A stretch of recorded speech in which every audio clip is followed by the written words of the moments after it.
it's Eric Pappenfuss. It's Friday, so it must be a buy day. And Amanda, it feels good to be back in the old collectible building today. After a lot of traveling and after an amazing, amazing book festival. Yes. The upside of all that traveling was I was able to acquire a lot of interesting stuff, some of which I showed you last week at the Allentown Book Fair, but I also got a couple other books that I'm really excited to show you today. And, you know, we are less than 2 weeks out from a major election. Don't say it. And I thought the best topic we could possibly do would be a Save Our Democracy-themed buy day. All right. Does that sound good? Sure. I think so. It's my attempt at a little bit of history and context, historical context for the upcoming election. You ready? Sure. We are going to start with a book which just came in, which really is one of those founding texts of American democracy. We're going all the way back now, before the American Revolution, right at the time of the Townshend duties, which came after the Stamp Act and were basically an import duty that were placed on vital necessities, things like paper. And if you look around me, Amanda, you'll see that a lot of, paper was basically knowledge for the colonists, and there wasn't enough paper to go along. There were very few paper mills in America pre the American Revolution. The majority of those that existed right here in Philadelphia.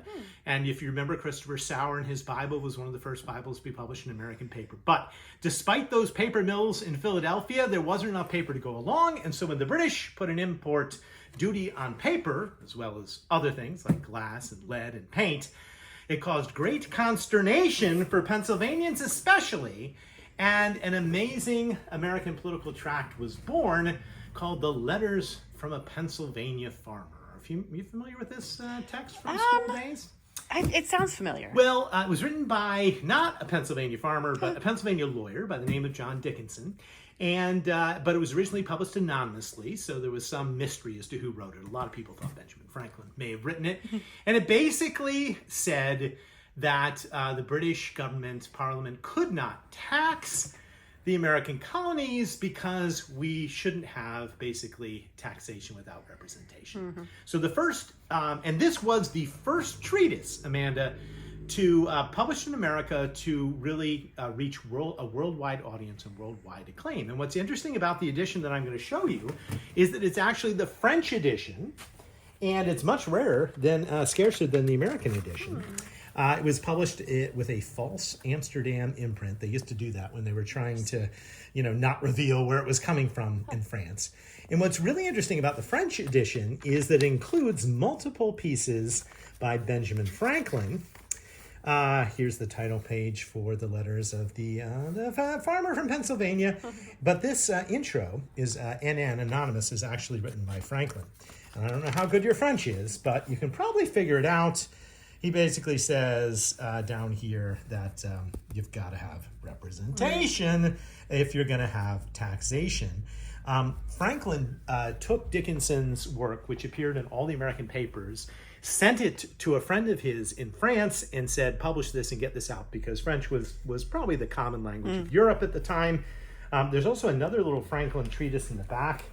Observations of Franklin as well, written in 1751. So he put in a little bit of his own basic writings in with this.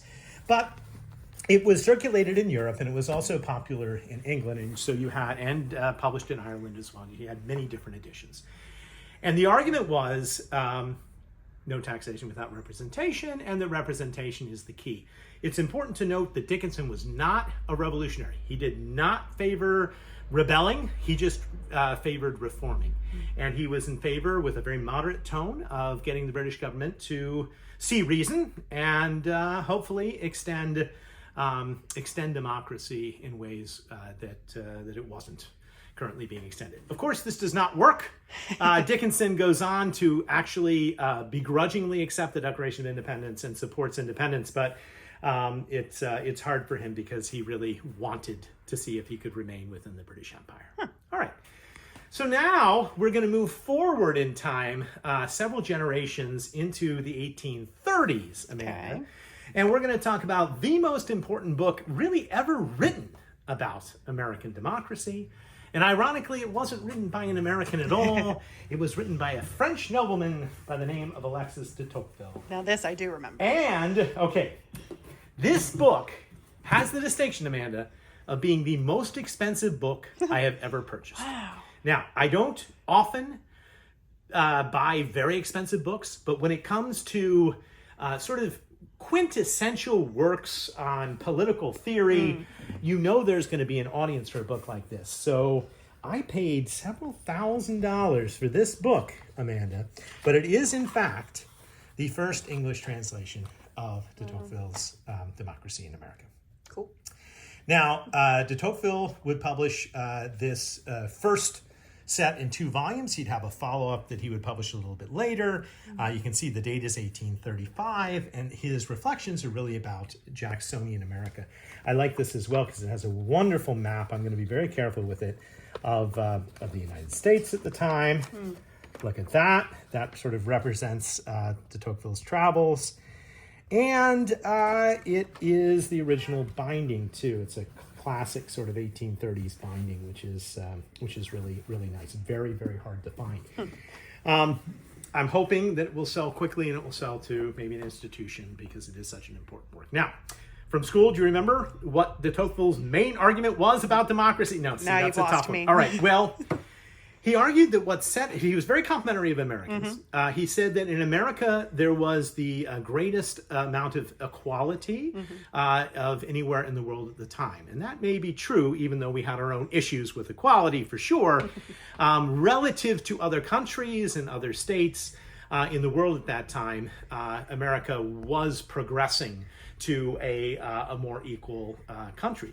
But at the same time, he said, equality, however, can be the enemy of liberty, because basically what happens if everybody starts becoming individualistic and maybe a little bit more capitalistic, like me, buying a book for thousands of dollars, then what's going to happen is these communal values are going to break down and politics can become very dangerous. Interesting. Because you can have, yes, interesting, you see my point, you can have basically the tyranny of the majority.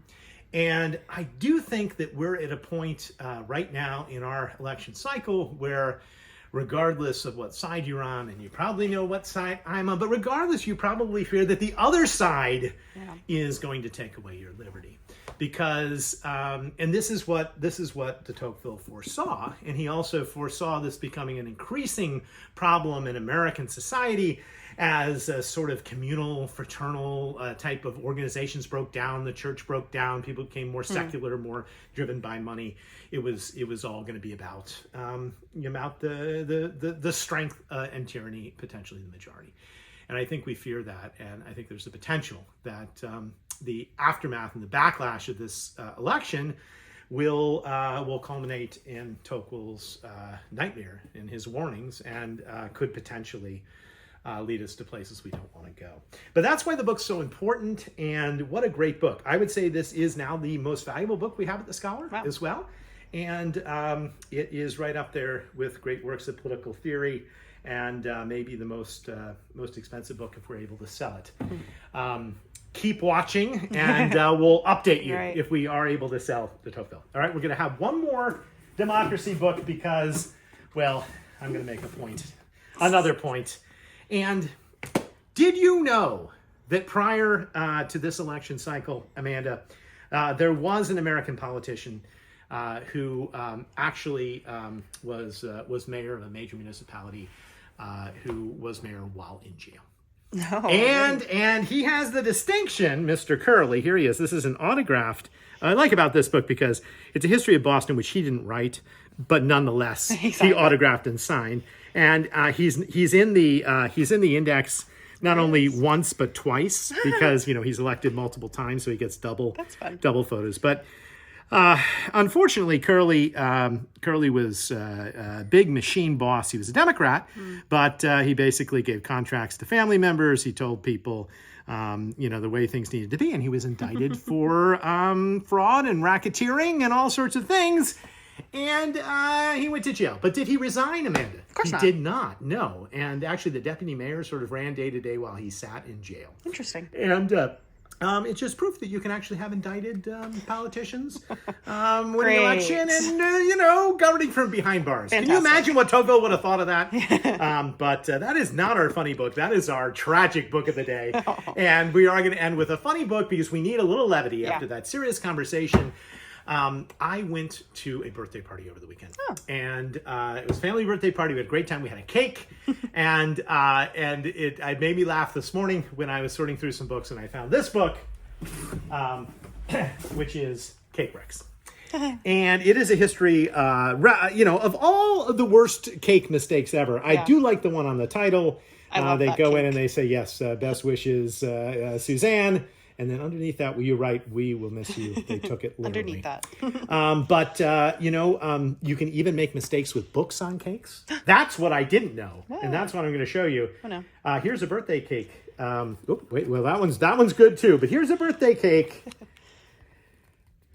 that you don't want to give. To your, I know. They meant it well, but that's probably Poor not Nancy. the birthday cake that Nancy was hoping to receive. Well, thanks for watching.